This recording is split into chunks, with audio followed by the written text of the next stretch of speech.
అనంతపురం జిల్లా రాయదుర్గంలో ఎన్ఐఏ దాడులు నిర్వహించింది. రిటైర్డ్ హెడ్ మాస్టర్ అబ్దుల్ ఇంట్లో ఎన్ఐఏ సోదాలు చేస్తోంది.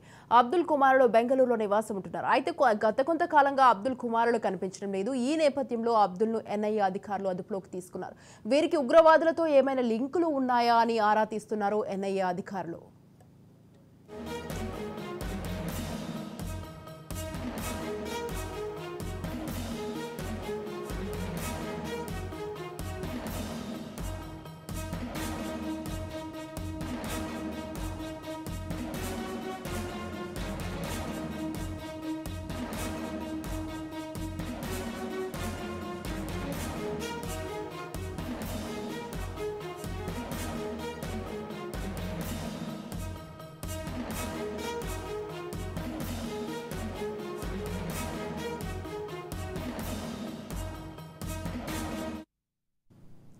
అనంతపురం జిల్లా రాయదుర్గంలో ఎన్ఐఏ దాడులు నిర్వహించింది. రిటైర్డ్ హెడ్ మాస్టర్ అబ్దుల్ ఇంట్లో ఎన్ఐఏ సోదాలు చేస్తోంది. అబ్దుల్ కుమారుడు బెంగళూరులో నివాసం ఉంటున్నారు. అయితే కొంతకాలంగా అబ్దుల్ కుమారుడు కనిపించడం లేదు. ఈ నేపథ్యంలో అబ్దుల్ను ఎన్ఐఏ అధికారులు అదుపులోకి తీసుకున్నారు.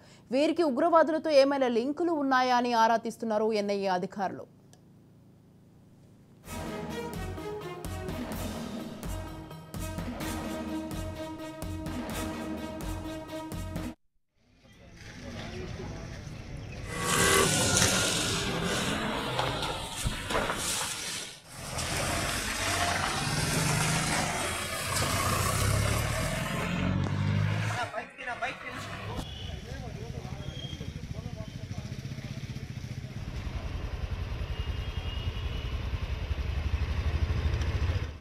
రైట్, ఈ విషయంపై పూర్తి సమాచారం అందించడానికి మా ప్రతినిధి సూర్య ఫోన్ లైన్లో ఉన్నారు. సూర్య, చెప్పండి, ఒక రిటైర్డ్ హెడ్ మాస్టర్ అబ్దుల్ ఇంట్లో అయితే ఎన్ఐఏ సోదాలు చేస్తోంది. దీనికి సంబంధించి మీ దగ్గర ఉన్న అప్డేట్స్ ఏంటి?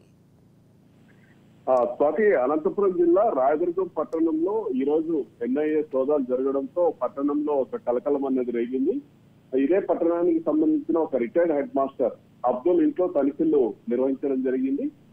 నిజం చెప్పాలంటే బెంగళూరులో నివాసం ఉంటున్న అబ్దుల్ కుమారుడు యాక్చువల్ గా వాళ్ళ పైన అనుమానం వచ్చింది. దాంతో గత కొంతకాలంగా కూడా వీళ్ళు రాయదుర్గం పట్టణంలో కావచ్చు, అనంతపురం జిల్లాలో కూడా కనిపించలేదు ఎవరికి కూడా.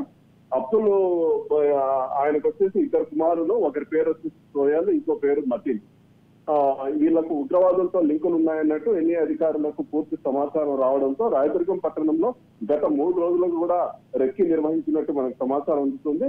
ఈ రోజు ఉదయాన్నే ఎన్ఐఏ అధికారులు రాయదుర్గం పట్టణానికి చేరుకొని స్థానిక పోలీసుల సహకారం తీసుకొనేసి అబ్దుల్ ఇంటికి వెళ్లేసి మొత్తం తనిఖీలు చేపట్టారు. అబ్దుల్ ని కూడా విచారించారు.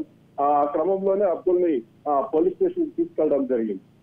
ఇదే క్రమంలోనే అబ్దుల్ కుమారుడు సోయల్, పెద్ద కుమారుడైన వేణుగోపాల స్వామి ఆలయం దగ్గర వచ్చేసి ఒక బావి దగ్గర తిరుగుతూ ఉండగా అతని అదుపులోకి తీసుకున్నారు. ఏం చెప్పాలంటే పూర్తి సమాచారం ప్రకారంగా ఇంకో కుమారుడు మతిన్, అతనిదైతే ఎటువంటి ఇందులో ఇన్వాల్వ్మెంట్ లేదు అన్నట్టు తెలుస్తోంది. వాళ్ళిద్దరిని పోలీస్ స్టేషన్ కి తీసుకెళ్లిన తర్వాత విచారణ చేసి అబ్దుల్ ని కూడా ఇంటికి పంపించేశారు. కేవలం సోయల్ ని మాత్రం ఇంకా విచారించడానికి కర్ణాటక ప్రాంతంలోని బెంగళూరుకు తీసుకుపోయినట్టు మనకు సమాచారం తెలుస్తోంది. నిజం చెప్పాలంటే సోయల్ వచ్చేసి స్థానికంగా డిగ్రీ వరకు ఇక్కడ రాయదుర్గంలో చదువుకున్నాడు. దాని తర్వాత హైదరాబాద్కి వెళ్ళి ఉన్నత చదువు కోసం అక్కడికి వెళ్ళాడు. దాని తర్వాత వచ్చేసి షిమోగా, కర్ణాటక ప్రాంతంలోని షిమోగా కూడా సాఫ్ట్వేర్ కి సంబంధించిన ఏదో కంప్యూటర్ కోర్స్ చేసినట్టు తెలుస్తోంది. ఆ క్రమంలోనే బెంగళూరుకి వెళ్ళాడు. అక్కడ ఒక కంపెనీలో, ప్రైవేట్ కంపెనీలో పనిచేస్తున్నాడు. ఆ క్రమంలో ఇద్దరు మిత్రుల ద్వారా ఈ ఉగ్రవాదంతో సంబంధాలు అతనికి కలిసినట్టు ప్రాథమికంగా మనకు తెలుస్తోంది. ఇంకా పూర్తిగా ఇతని నుంచి విచారించడానికి, ఇతని నుంచి వివరాలు సేకరించడానికి ఎన్ఐఏ అధికారులు ఇప్పుడే బెంగళూరు తీసుకెళ్లినట్టు సమాచారం తెలుస్తోంది. Right, thank you Surya, thanks for the details.